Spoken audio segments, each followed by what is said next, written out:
The Adventures of Frank Race, starring Tom Collins.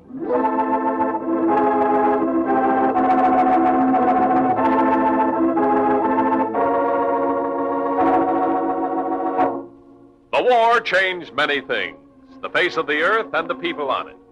Before the war, Frank Race worked as an attorney, but he traded his law books for the cloak and dagger of the OSS. And when it was over, his former life was over too. Adventure had become his business. The Adventures of Frank Race.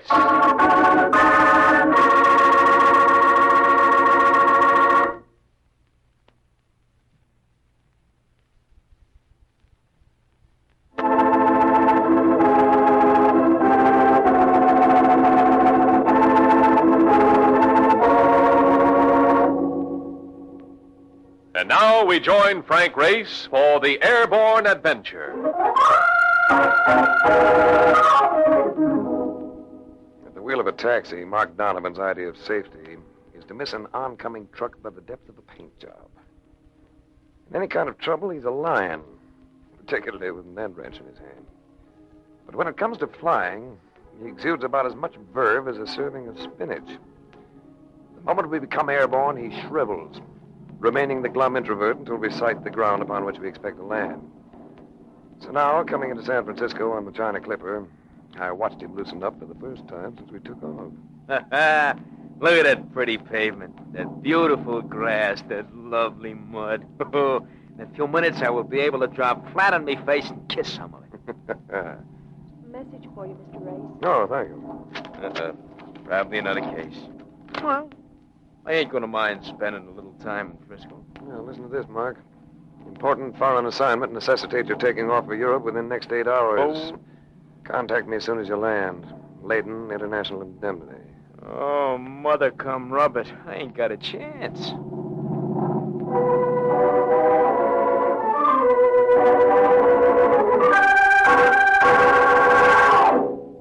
The personality of James Layton was a lot like that of the city in which he lived. Poised, cultured, friendly. It was the first time we'd ever met. Sit down, Race. Cigarette? Thanks.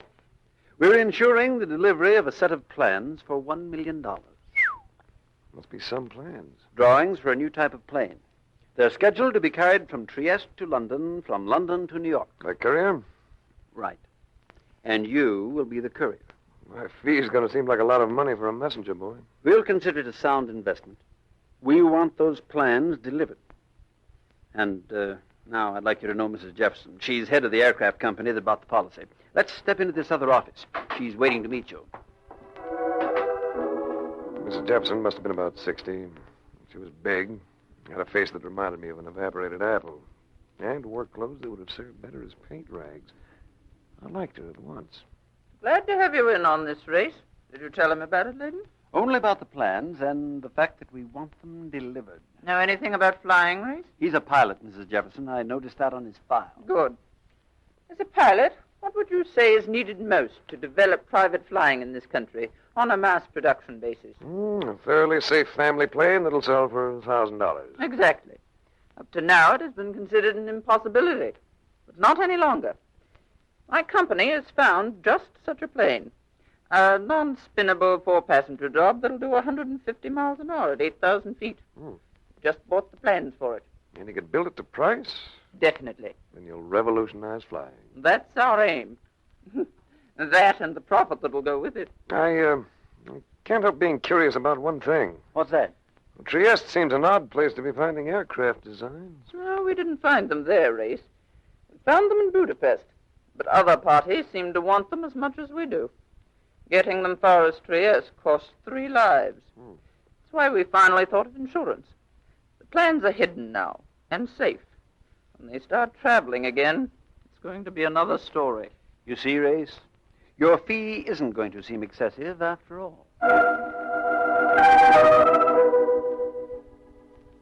Mrs. Jefferson and I left Layton's office together. She had a car waiting and insisted on giving me a lift. You fly to New York, and from there to Trieste.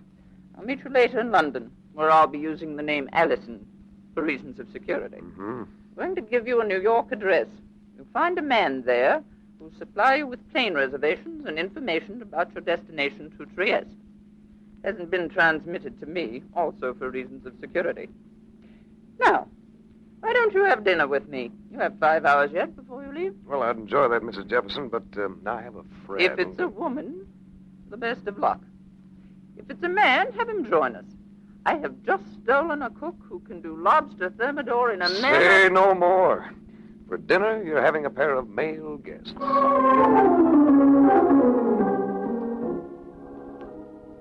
We stopped for a few minutes while I phoned Mark. Then we drove to a brownstone front that had the look of a dowager sure of her position in life. Mrs. Jefferson rang the bell, but instead of a butler answering the door, it was opened by a man gripping a pistol. He was dressed conservatively, in a well-cut suit. But if he had any interest in public relations, his attitude didn't indicate it. Come on in.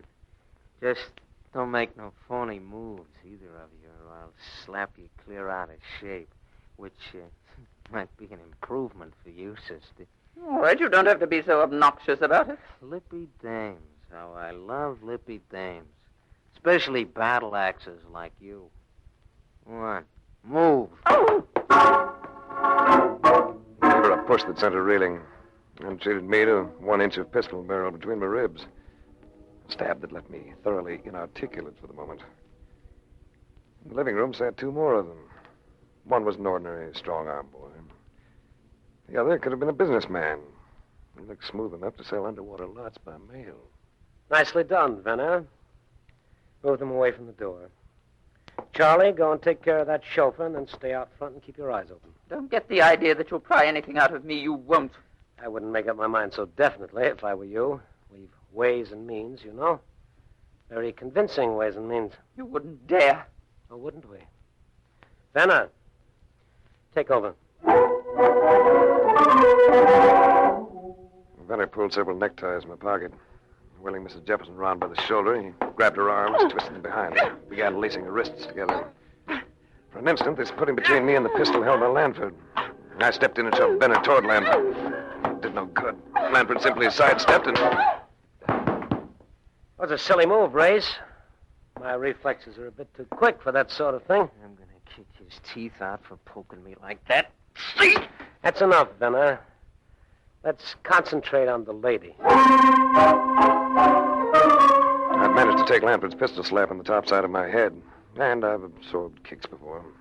But for the moment, I couldn't have qualified as a gay and laughing boy. Nevertheless, I had to get up. I had to get up because of what they were about to do to the lady of the house. Yeah.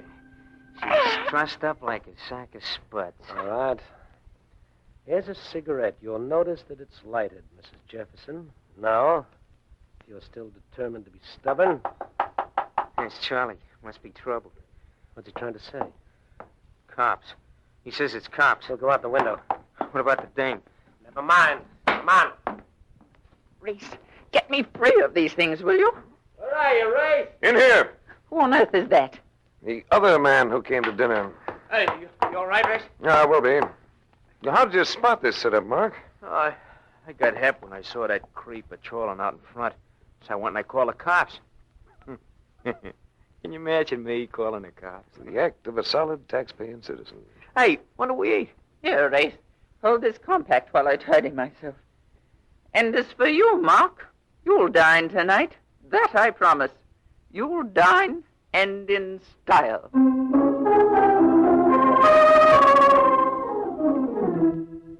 Mark and I landed at LaGuardia Field just before 8 o'clock the next morning.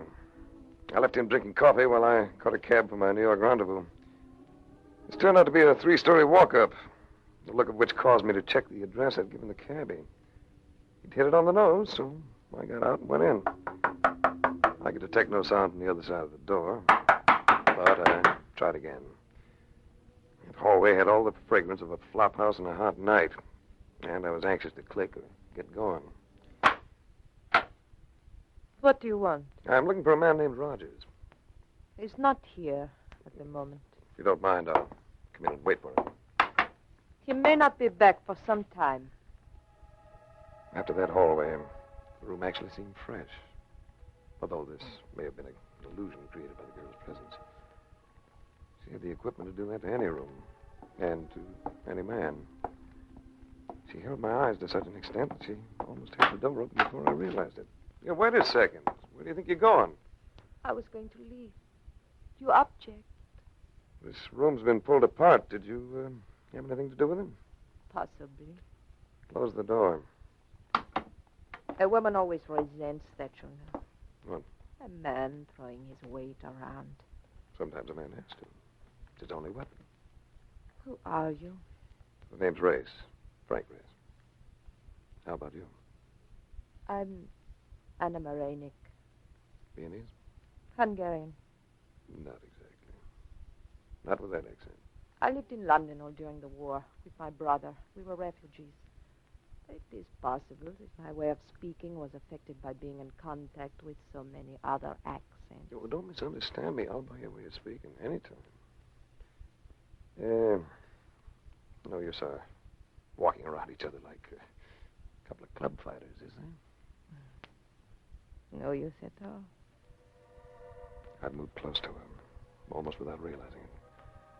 Now I took her in my arms, encountering no resistance. And her lips were soft, warm against mine. Finally, still holding her shoulders, I drew back to look at her. She smiled at me, spoke gently. Ray, Yes? if you look down, you'll see in my hand a pistol. An automatic that is pointed right at your stomach.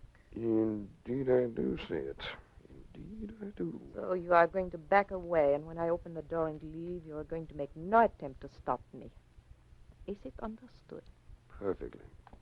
Yeah, but you might do one thing for me. What is that? You might give me your telephone number.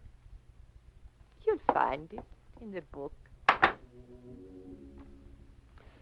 After that embrace, getting my thoughts back on business was tougher than rolling out of a warm bed into a cold tub. But I made the switch. There was another door besides the one to the hall. A door partly ajar. I pushed my way past it into another room, and there was a man sitting in a chair, his arms thrown wide, his legs spread as if to keep him from toppling to the floor. The bullet had entered his mouth. I didn't need a look to know what the back of his head had looked like. It's probably my man Rogers. So gingerly I went through his clothes, came up with a wallet. I just opened it when a noise at the door clutched my attention. A uniformed cop stood there, engrossed in drawing a bead on my head with his pistol.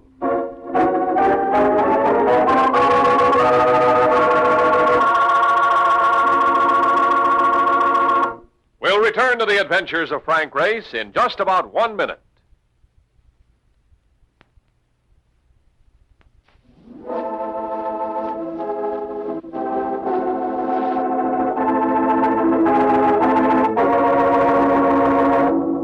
And now, back to the adventures of Frank Race. I was in a jam, no doubt about it. When you're caught going through the wallet of a man who's just been shot to death, there isn't much you can say that'll sound convincing.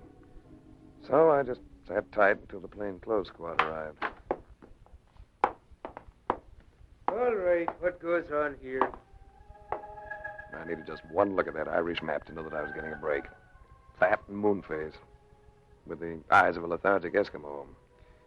Dan Manson operated as a detective lieutenant in the homicide detail. Fine thing. Doubleheader at the stadium, and I get yanked for a deal like this. Hello, Race. The heck with the stadium. Tell this patrolman I'm a law-abiding citizen, will you? You mean you're the suspect here? Well, what do you know? Can't a guy find a chair in this laundry? No, who messed it up like this? Might have been the girl who was here when I arrived. Yeah? Dan, I've got to leave for Europe sometime today, so naturally I wouldn't want to be tied up with this business. Well, don't give me that. You're going to be our number one material witness. No, I'll be around for the inquest and give him a word. I don't know, but... Well, the number you want right now is that girl. Well, you say there was a dame here. How do I know you're leveling? He was going to hold me unless I came up with something. So I reached into a pocket and produced the compact entrusted to me the night before by Mrs. Jefferson, and forgotten by both of us. I said, here, she left this. You'll find fingerprints all over it. Yeah, including yours. How old a dame? Oh, 25, maybe. Beautiful, too. You'll have your smiling Irish face all over the front pages. You along with her legs. Well, all right, Frank. But I'll have to have your word that you'll show up for the inquest. I'll give you my word in the name of every place I expect to be for the next few days.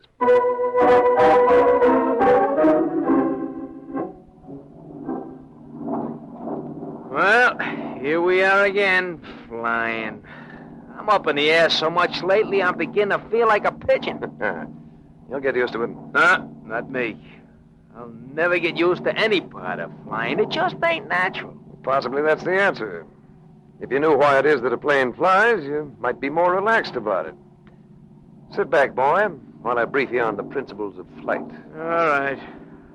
I just as soon settle for a good stiff drink.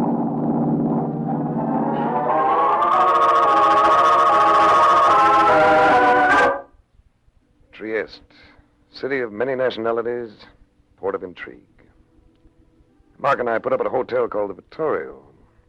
I had cabled Mrs. Jefferson about the death of Rogers, so we settled ourselves to await developments. On the afternoon of the third day, Mrs. Jefferson walked in on us, accompanied by an elderly man who projected the impression of a hen on hot bricks. Dr. Tender is an aeronautical engineer. He designed our plane. Yes, I designed it, but I have no desire to be responsible for the delivery of the plans to your country. I would much rather you took charge, Mr. Race. It's all right with me. When do I take over? Bring the plans here sometime this evening.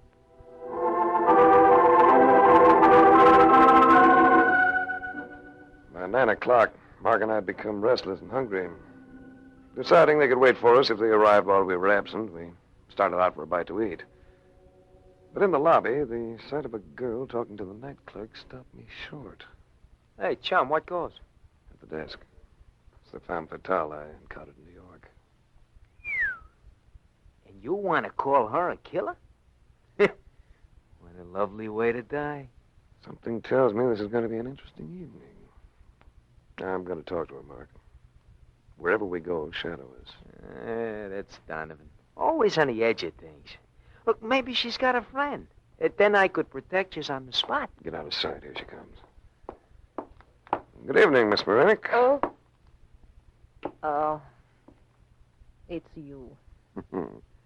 You couldn't be surprised. What do you want? Yeah, thought you might like to have dinner with me. You are a strange person. You'll learn a lot more about me while we dine. Shall we? All right, Grace.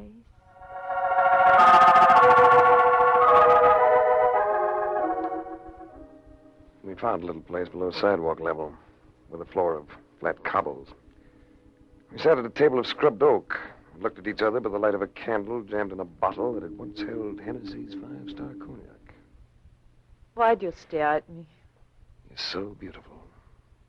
And so lethal. I didn't kill that man, Race. He was dead when I arrived.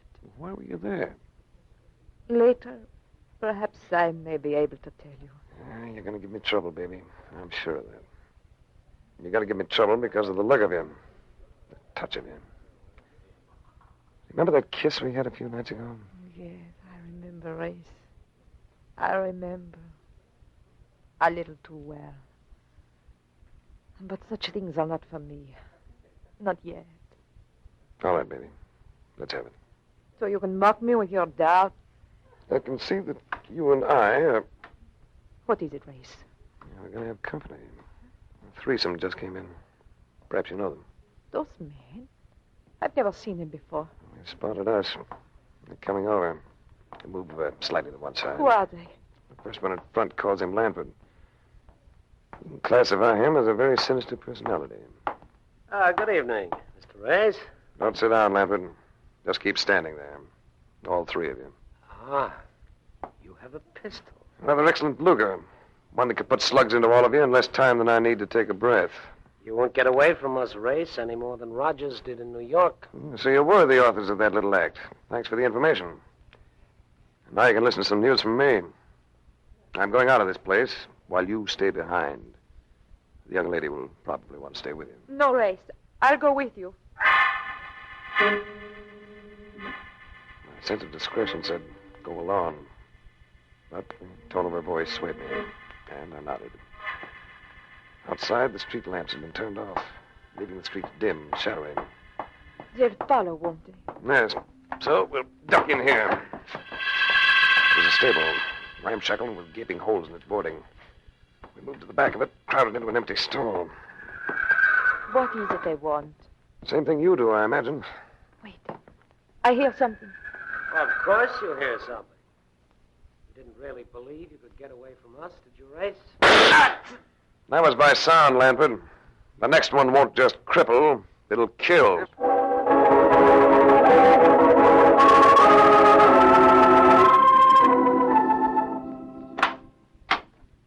Where on earth have you been? We've been waiting for ages.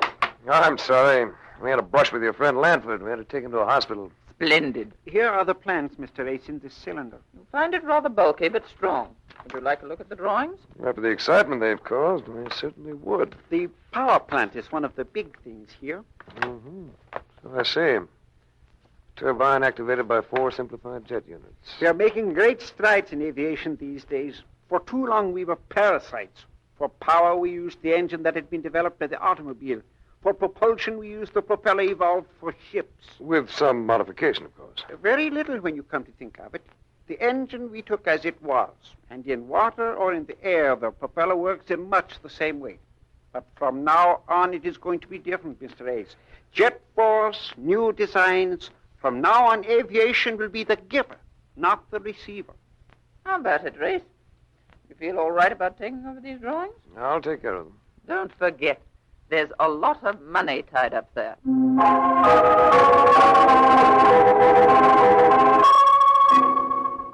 When they left, I rumpled the bed and slipped the cylinder holding the plans under the covers. I'd scarcely done this when... I'll get it, Race. May I come in, Race? Hey, thought we took you to your hotel. I have to see you again. Do you have those plans, Race? As a matter of fact, I do. Why? Those plans were developed and drawn by my brother. They were stolen from him, and they were his life. If I don't get them back... You don't believe me, do you? Maybe more than you think. What was your brother's first name? Richard. Richard Moraney. That checks. The initials are M on each corner of the plans. Now we'll check something else. What are you doing? The container is not only bulky, its walls are suspiciously thick. So I'm cutting it here and... There is something between the layers. Yes. A canvas. And it's probably a... Put that down, you idiot, before you destroy it. And you wouldn't want me to destroy an old master, would you, Mrs. Jefferson? So this is what Lanford's been after. You didn't miss a trick, did you? Big insurance for a smokescreen so he could move the painting without suspicion. With me as the clay pigeon. Pick up that cylinder, Tender. Still going to move it, Race.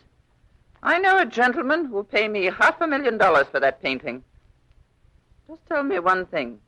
How did you spot us? Your Dr. Tander's such an obvious fake. No aeronautical engineer would ever make the statement that the propeller of a ship and the propeller of a plane work the same way. Would he, Mark? Nah. An airplane prop makes a vacuum, which sucks the plane into it. You see, Race, I remember. While the propeller of a surface vessel literally screws its way through water, which is practically a solid. So we muffed it. We didn't miss when we saw this girl come up to your room. So long, Race. Better investigating next time. And don't try to follow me. I know how to handle this pistol right well. I don't have to follow you, Mrs. Jefferson. When you hear this cablegram, you'll be following me. Cablegram? When the police found me with Rogers in New York, they wanted to hold me as a material witness. I staved that off by telling them that a woman had been there. To prove it, I gave them that compact of yours. My compact? Yes, and it seems it had a mess of fingerprints on it. Most of them yours. I didn't kill Rogers. I was on my way to London. But you traveled under another name, you remember? Which makes me your only alibi. You're bluffing. Am I? Listen to the cablegram. Your young dame turned out to be a Mrs. Leah Jefferson, age 54. Where is she? Signed, Manson, Homicide Bureau, New York Police Department. Pay no attention to him, Leah. Let us go. I have to pay attention to him. You think I'm going to spend the rest of my life running from a murder rap? You're crazy. What are your terms, Race? I'll take the plane drawings to the States, as per your insurance contract. The canvas will turn over to the proper authorities here in Europe. We'll say we found it. All right. It's a deal. It is no deal. I, too, have an interest in this affair. No, don't lift that pistol, Leah. or I'll put a bullet in you from this gun of mine. Now just stand quietly, all of you. And now... I was justified in doing that, wasn't I, Race? After all, he was attempting to break the law. I'm afraid I'll have to leave that decision to the local police. What about my brother, Race? Those drawings belong to him. You might get in touch with him. Tell him to come along with us. I imagine he might be able to make quite a deal for himself over there. Besides, I'd kind of like to have you along, too.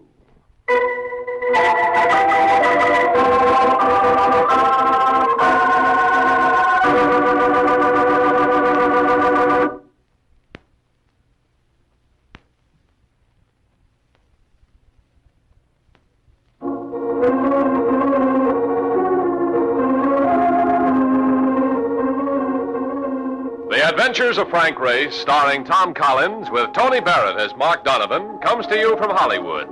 Others heard in tonight's cast were Gene Bates, D.J. Thompson, Tom Holland, Frank Lovejoy, and Parley Bear. This series is written and directed by Joel Murcott and Buckley Angel. The music is composed and played by Ivan Ditmars. Be sure to be with us again this same time next week for another dramatic chapter in The Adventures of Frank Race. Art Gilmore speaking. This is a Bruce Ells production.